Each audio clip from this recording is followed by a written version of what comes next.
wedged between high rises and a cemetery. Is this a farm of the future?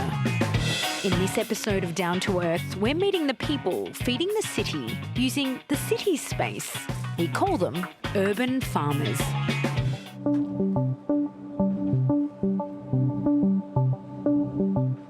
Je m'appelle Nicolas Torossian, je suis cultivateur, c'est-à-dire que je prends soin des fraisiers. Ici, c'est mon bureau.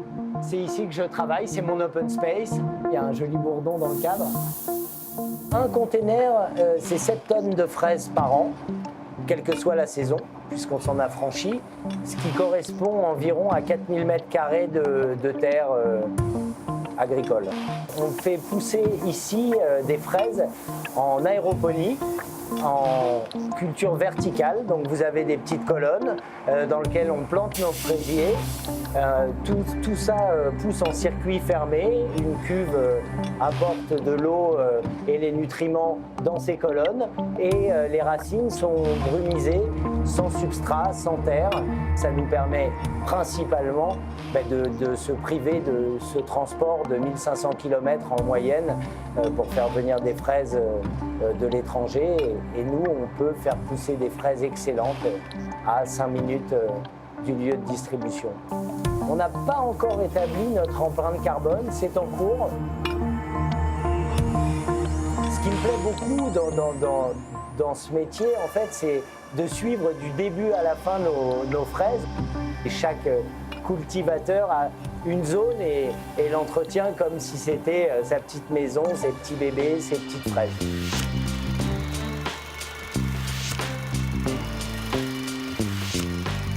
There was once a time when Paris was able to feed itself. In the 18th century, 3/4 of the city was devoted to farming.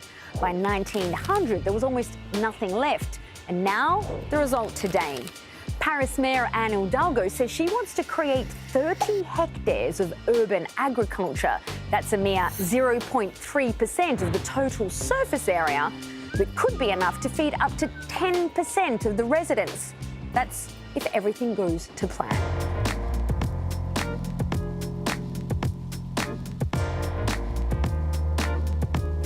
Alors, je m'appelle Étienne Lebideau, je suis coordinateur de la formation en agriculture urbaine à l'école du Breuil. L'école a 150 ans. À l'époque, elle a été fondée pour former les jardiniers de la ville de Paris. Et il y a 4 ans, sont nées les premières formations en agriculture urbaine. Il y a de plus en plus de gens qui s'intéressent à l'agriculture urbaine. L'an dernier, on a eu 130 candidatures pour 24 places. Une des caractéristiques de l'agriculture urbaine, c'est en effet d'avoir lieu dans des milieux contraints, très contraints.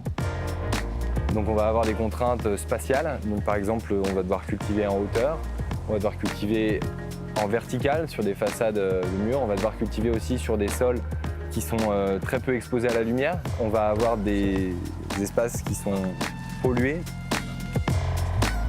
L'agriculture urbaine n'a pas vocation à nourrir la ville, en tout cas pas à nourrir toute la ville. Il faut faire attention, on ne va pas pouvoir installer des milliers d'agriculteurs urbains dans les villes. Mais je pense que ça va être un métier d'avenir et ça l'est parce que c'est des rôles qui sont nouveaux.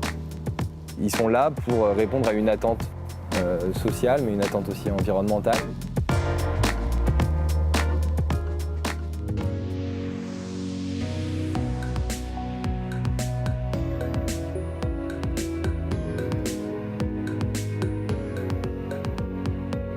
Alors, je suis Pascal Hardy, je suis le fondateur d'Agripolis qui développe aujourd'hui des fermes urbaines à Paris et un petit peu partout. Nous sommes en train de développer l'installation d'une très grande ferme qui sera installée porte de Versailles. La ferme elle-même occupera 14 000 m². Donc c'est, d'après ce que nous savons, la plus grande ferme urbaine en toiture au monde. Les systèmes qu'on va installer sont ceux que vous avez autour de vous ici. Alors nous allons faire pousser une trentaine de variétés de fruits et légumes. Donc sur les colonnes et les systèmes de gouttières que nous avons ici et que vous voyez autour de nous, les quantités récoltées, ça va être en pleine saison environ 1 tonne de fruits et légumes par jour. C'est beaucoup. Mon histoire personnelle, c'est une histoire de résilience.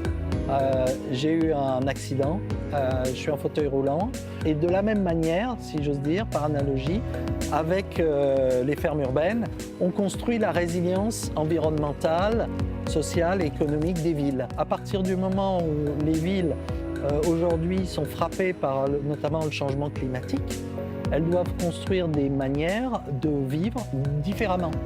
Et le fait de supprimer des kilomètres alimentaires, d'organiser des îlots de fraîcheur, de végétaliser la ville, c'est ça à construire la résilience. Et je pense que la ville est prête pour ça.